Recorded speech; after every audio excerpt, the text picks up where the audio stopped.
السلام علیکم میرے دوستوں، میرے بھائیوں۔ الرحمن الرحیم، یہ سورہ فاتحہ کی دوسری آیت ہے۔ یہ آیت کس بارے میں نازل ہوئی؟ کنز الایمان، تفسیر صراط الجنان، اس کے بارے میں جانیں گے۔ ویڈیو میں بنے رہیں۔ بسم اللہ الرحمن الرحیم۔ الرحمن الرحیم، ترجمہ کنز الایمان، بہت مہربان رحمت والا۔ تفسیر صراط الجنان، الرحمن بہت مہربان، رحمان الرحیم اللہ تعالیٰ کے دو صفاتی نام ہیں۔ رحمان کا معنی ہے نعمت عطا کرنے والی وہ ذات جو بہت زیادہ رحمت فرمائے، اور رحیم کا معنی ہے کہ بہت رحمت فرمانے والا۔ یاد رکھے کہ حقیقی طور پر نعمت عطا فرمانے والی ذات اللہ تعالیٰ ہی کی ہے۔ وہی تنہا ذات ہے جو اپنی رحمت کا بدلہ نہیں فرماتی۔ ہر چھوٹی بڑی، ظاہری، باطنی، جسمانی، روحانی، دنیاوی اور آخروی نعمت اللہ تعالیٰ ہی عطا فرماتا ہے۔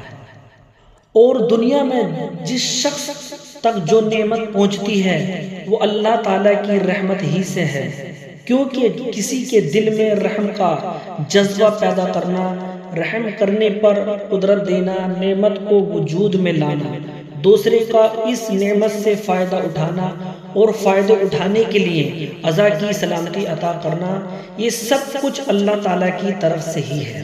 اللہ تعالیٰ کی وسیع رحمت دیکھ کر گناہوں پر بے بک نہیں ہونا چاہیے۔ ابو عبداللہ محمد ابن احمد قرطبی رحمۃ اللہ علیہ فرماتے ہیں، اللہ تعالیٰ نے رب العالمین کے بعد اپنے دو اوصاف رحمان اور رحیم بیان فرمائے۔ اس کی وجہ یہ ہے کہ جب اللہ تعالیٰ نے فرمایا کہ وہ رب العالمین ہیں، تو اس سے سینے اور پڑھنے والے کے دل میں اللہ تعالیٰ کی عظمت کی وجہ سے اس کا خوف پیدا ہو، اور اس کے ساتھ ہی اللہ تعالیٰ کے دو اوصاف رحمان اور رحیم کا ذکر کیا گیا، جس کے ضمن میں اللہ تعالیٰ کی اطاعت کرنے کی ترغیب، کیونکہ ترہیب اور ترغیب دونوں کا بیان کیا گیا ہے، تاکہ بندہ اللہ تعالیٰ کی اطاعت کرنے کی طرف اچھی طرح راغب ہو، اور جس کی نافرمانی کرنے سے رکنے کی خوب کوشش کرے۔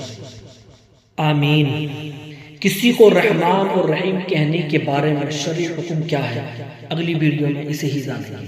ویڈیو میں بنے رہیں۔ الرحمن الرحیم کی آیت ابھی پوری تفسیر نہیں ہوئی ہے، ویڈیو میں بنے رہیں۔ خدا محشر میں پوچھے گا گزاری